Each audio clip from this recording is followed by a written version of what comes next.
And good evening, ladies and gentlemen. Welcome out to W. Claire Harris Stadium, where it is homecoming night, as your Double G Dogs welcome in the Jaguars of Cedar Shoals. Chris Casey and George Crowley here to bring you all of the action live tonight on HearTheGame.com.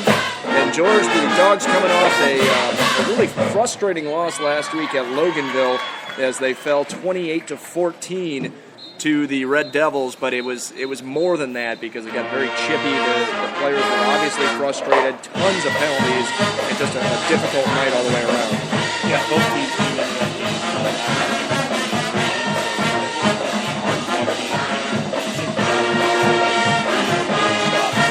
Well, 200 yards and penalties for both teams, but it seemed like Winery was on the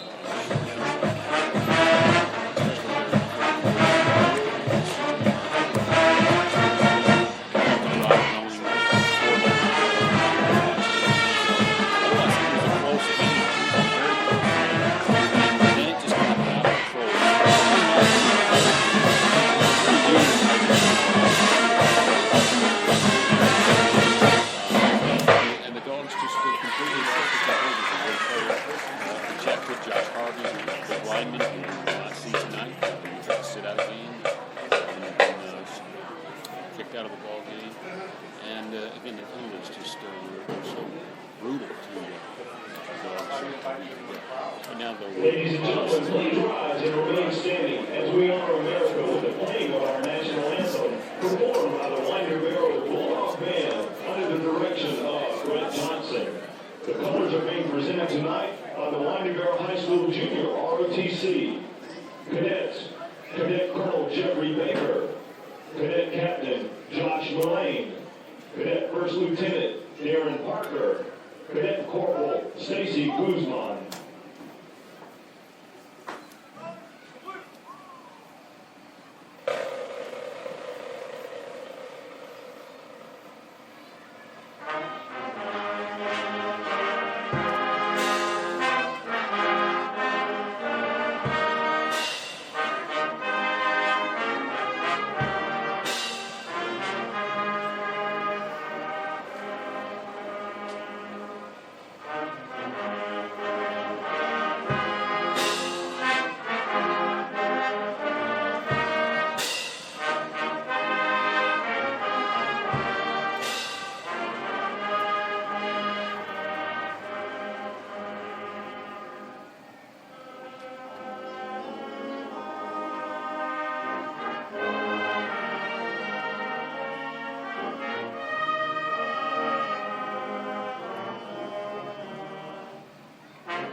Try to regain their composure after last week's sloppy ball game at Loganville, but the Dogs must keep their emotions in check and cut down on the penalties and really focus on this game. You know, that close game last week got out of hand with mistakes, and the Dogs must continue to try and establish a ground attack, take care of the balls in the usual formula, as he says.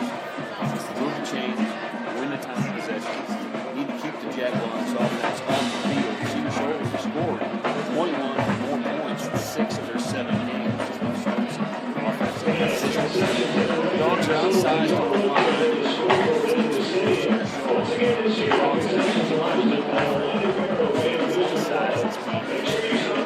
No hands off here in this region.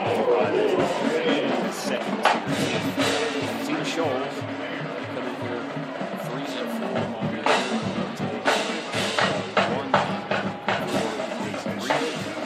new head coach is from Florida, West Palm Beach Gardens, Chris Davis. Get that program back on top. Evolving door as a coach for Cedar Shoals the last couple of years. Started strong, 2 months in region play.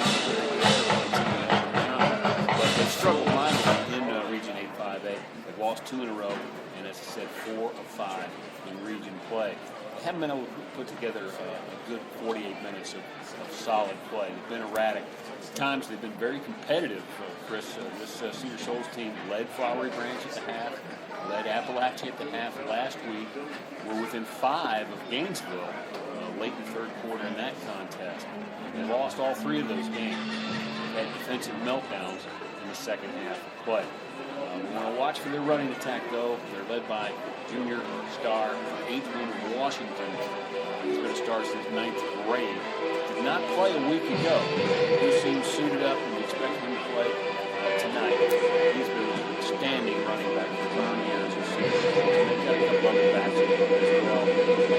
And quarterback, is also a pretty good runner. So the Dogs really have their hands full tonight, despite some struggles. Very talented. Well, George, some of the bright spots that we did have coming away from last week, for the second week in a row, Chad Platt returned to kick for a touchdown. For the second week in a row, it was taken off the board. 2 weeks ago against Flowery Branch, it was an inadvertent whistle that brought that one back. Last week was a block in the back. So the Dogs will have an opportunity tonight, at least on special teams, to try to keep this thing close. Chad Platt is just so explosive. Last week, ran for 158 yards on 16 carries, and that was despite the team having over 100 yards on penalties on the night.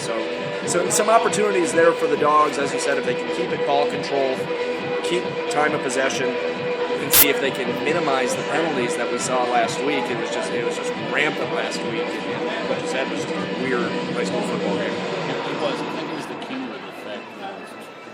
31 losses in a row now, and they just lost their cool. They lost them because again it was a close game, and they don't make the majority of those games. Chad Platt, I think he was so excited. Otherwise, he barely played in the first 3 games. Got a good time against Jackson County. Missed the next 2 against Gainesville.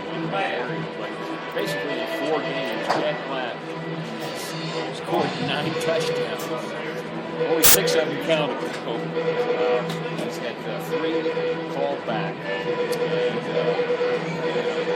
he was just outstanding this year. Last week he had most of them 2 carries. Yeah. Just eventually finds a seam and takes off, shows off that speed. 16 carries.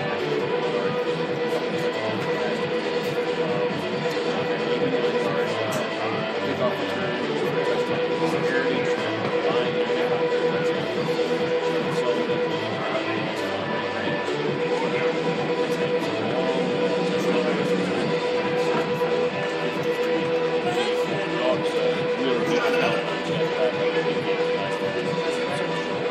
And one of the things we also need to see is for those things that happen early.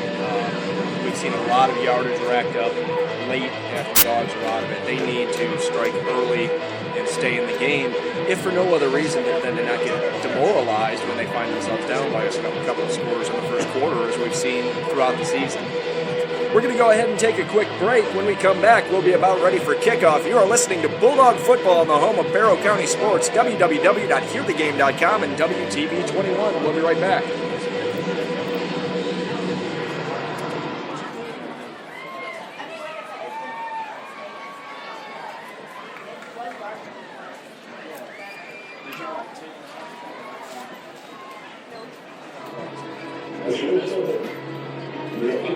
Introducing the captains of tonight's game for Cedar Shoals, number 8, Trent Finch, number 31, Adrian Washington, number 55, Timmy Teal, number 76, William Good, and the Bulldog, number 3, Chad Platt, number 21, Tyree Tanner, number 23, Matt Shire, and number 52, Austin Stewart.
Welcome back to W. Claire Harris Stadium, where we are just about ready for kickoff. It is the Cedar Shoals Jaguars who won the toss, and they will receive. Cedar Shoals comes in their white road uniforms with orange and blue trim. They'll be moving from left to right.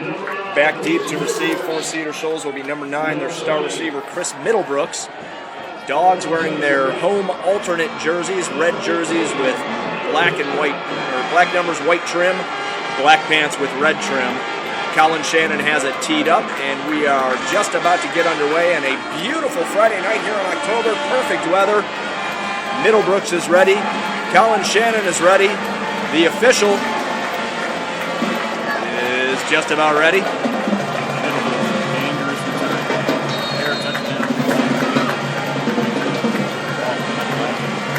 And we are underway as Colin Shannon puts his foot into it. It's going to be fielded at the 10-yard line by one of the upbacks. He's across the 20, 25, out to the 27-yard line.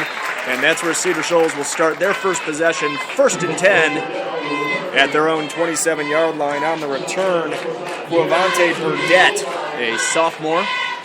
Jeremy Ramsey on the special teams makes the tackle for Winder Barrett. Cedar Shoals run kind of a spread option offense, so they are